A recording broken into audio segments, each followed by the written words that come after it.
let's be real for a second. Sports, I love you, but you're toxic. Sometimes, if overthinking was an Olympic sport, I'd probably have a gold, silver, and probably a DNF for mental exhaustion. I'm not gonna lie. There were days I showed up to practice just so my coach wouldn't text me, like, Coach, I'm mentally in the parking lot, physically on the track, but spiritually in bed. Like, oh my goodness. Guilty as charged. Sorry. My name is Fazia. I've been the athlete who looked locked in, but was spiraling mid warm up, the one hyping up teammates while secretly drowning in pressure. And for a long time, I thought I was the only one battling those voices in my head. I wasn't the top recruit athlete, no five-star offers from universities, just a girl with a dream and exactly 1 year to prove I belonged somewhere. That year, 2016, I met Coach Inez Turner at Winston-Salem State University, an HBCU school in North Carolina, a woman who gave me a shot and said, make this moment count. One shot is all you need. And I did. I became the athlete I was meant to be. I earned my scholarship. I made it to the NCAA Division II in 1 year in the 800, broke the school record, became a CIAA champion, and became a national record holder for Egypt, and now a professional athlete chasing that Olympic dream. But let's be real, I'm still trying to figure out what adulting really is. But even after all that, I still had doubts. I still had those moments where I thought, do I really belong here? And then came a plot twist. I became a head coach at a JUCO school in New York. Yup, from spiraling athlete to the one with the clipboard and whistle.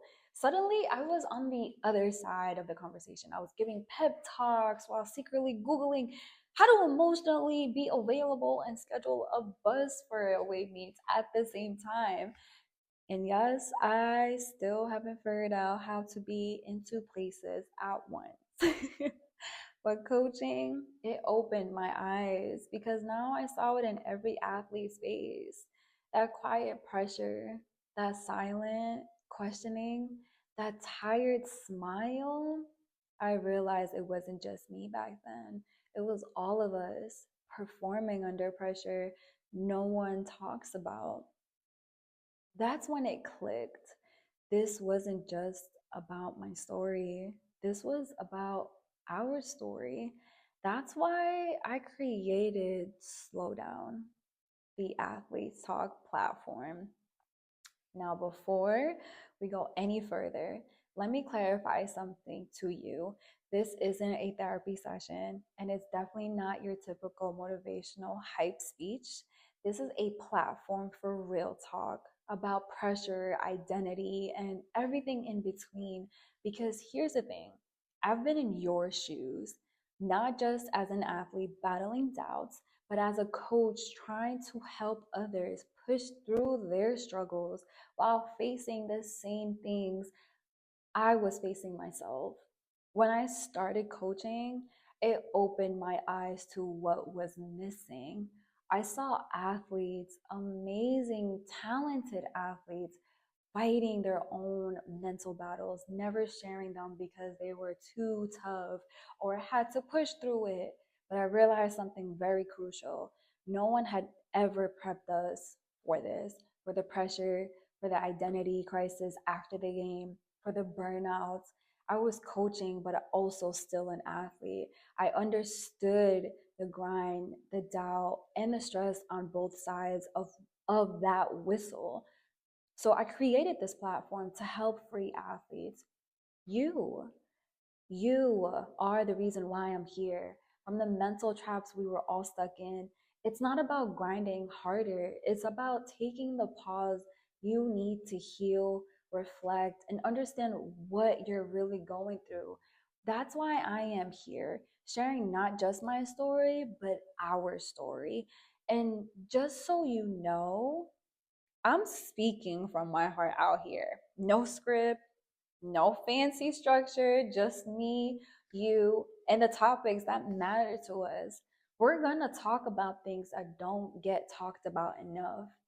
The pressure, the self doubt, the burnouts, and everything in between. It's so raw, it's real, and it's for everyone who's ever put on a jersey and carried more than just the weight of the game. So, this season is called Uncoached because, yeah, we were trained for the game, but not for the silence after the game, not for the identity crisis after the injury, and not for the fear of failure when your whole worth feels like it's riding on that next performance. And let's not even talk about the pressure when you're trying to keep up with social media highlights of everyone else's life. That blows my mind. Oh my goodness. So, episode one, we're talking about pressure, not the bizarre kind. I am talking about the kind of pressure, am I enough kind? The kind that speaks into your chest before warm up and lingers long after the crowd is gone. So, let me ask you this: what does pressure sound like in your head? Who told you that you had to carry all that without help?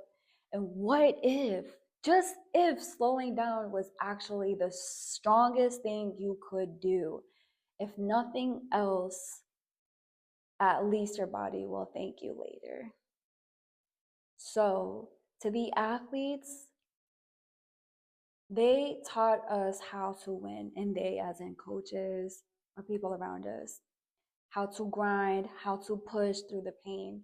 But no one taught us what to do when we're sitting in silence.